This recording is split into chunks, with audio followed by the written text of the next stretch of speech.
ಒಂದು ಅತಿ ಸುಂದರ ಮಹಿಳೆ ವಿಮಾನಕ್ಕೆ ಪ್ರವೇಶಿಸಿದಳು. ಅವಳು ತನ್ನ ಆಸನವನ್ನು ಹುಡುಕುತ್ತಾ ಸುತ್ತಲೂ ನೋಡಿದಳು. ಅವಳ ಆಸನದ ಪಕ್ಕದಲ್ಲಿ ಇಬ್ಬರೂ ಕೈಗಳಿಲ್ಲದ ಒಬ್ಬ ವ್ಯಕ್ತಿ ಕುಳಿತಿದ್ದನು.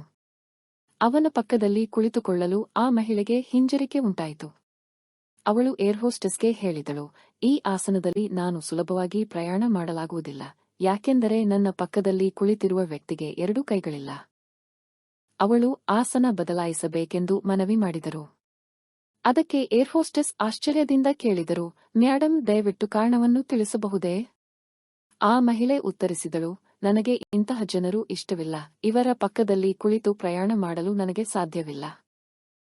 ಓದಿದವಳಂತೆ, ಸಂಸ್ಕಾರವಂತಳಂತೆ ಕಾಣುತ್ತಿದ್ದ ಮಹಿಳೆಯ ಮಾತು ಕೇಳಿ ಏರ್ಹೋಸ್ಟೆಸ್ ಬೆಚ್ಚಿಬಿದ್ದಳು.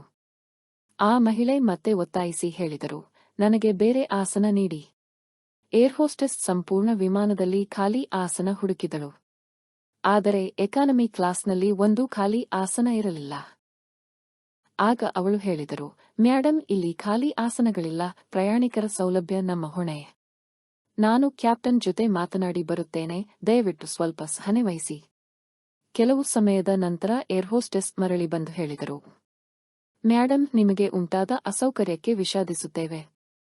ಈ ಸಂಪೂರ್ಣ ವಿಮಾನದಲ್ಲಿ ಒಂದೇ ಒಂದು ಆಸನ ಖಾಲಿಯಿದೆ, ಅದು ಫಸ್ಟ್ ಕ್ಲಾಸ್ನಲ್ಲಿ. ಇದು ನಮ್ಮ ಕಂಪನಿಯ ಇತಿಹಾಸದಲ್ಲಿ ಮೊದಲ ಬಾರಿ ನಡೆಯುತ್ತಿರುವ ವಿಶೇಷ ನಿರ್ಧಾರ. ಇದನ್ನು ಕೇಳಿ ಆ ಸುಂದರ ಮಹಿಳೆ ಬಹಳ ಸಂತೋಷಪಟ್ಟಳು. ಅವಳು ಮಾತನಾಡುವ ಮುನ್ನವೇ ಏರ್ಹೋಸ್ಟೆಸ್ ಆ ಮಹಿಳೆಯತ್ತ ಅಲ್ಲ, ಎರಡು ಕೈಗಳಿಲ್ಲದ ಆ ವ್ಯಕ್ತಿಯ ಬಳಿ ಹೋಗಿದರು. ಅವರು ವಿನಮ್ರವಾಗಿ ಕೇಳಿದರು, ಸರ್, ನೀವು ಫಸ್ಟ್ ಕ್ಲಾಸ್ಗೆ ಹೋಗುತ್ತೀರಾ? ನಾವು ನಿಮಗೆ ಯಾವುದೇ ಅಸೌಕರ್ಯವಾಗಬಾರದೆಂದು ಬಯಸುತ್ತೇವೆ. ಈ ಮಾತು ಕೇಳುತ್ತಿದ್ದಂತೆಯೇ ವಿಮಾನದಲ್ಲಿದ್ದ ಎಲ್ಲ ಪ್ರಯಾಣಿಕರು ತಾಳಿಯೊಡ್ಡಿದರು.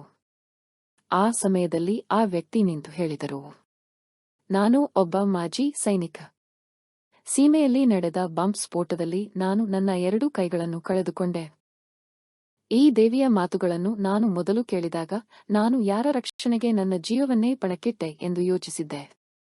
ಆದರೆ ಇಂದು ನಿಮ್ಮ ಪ್ರತಿಕ್ರಿಯೆ ನೋಡಿ ನನಗೆ ನನ್ನ ಮೇಲೆ ಹೆಮ್ಮೆಯಾಗುತ್ತಿದೆ. ನಾನು ನನ್ನ ದೇಶಕ್ಕಾಗಿ, ದೇಶವಾಸಿಗಳಿಗಾಗಿ ನನ್ನ ಎರಡೂ ಕೈಗಳನ್ನು ಕಳೆದುಕೊಂಡೆ ಎಂದು.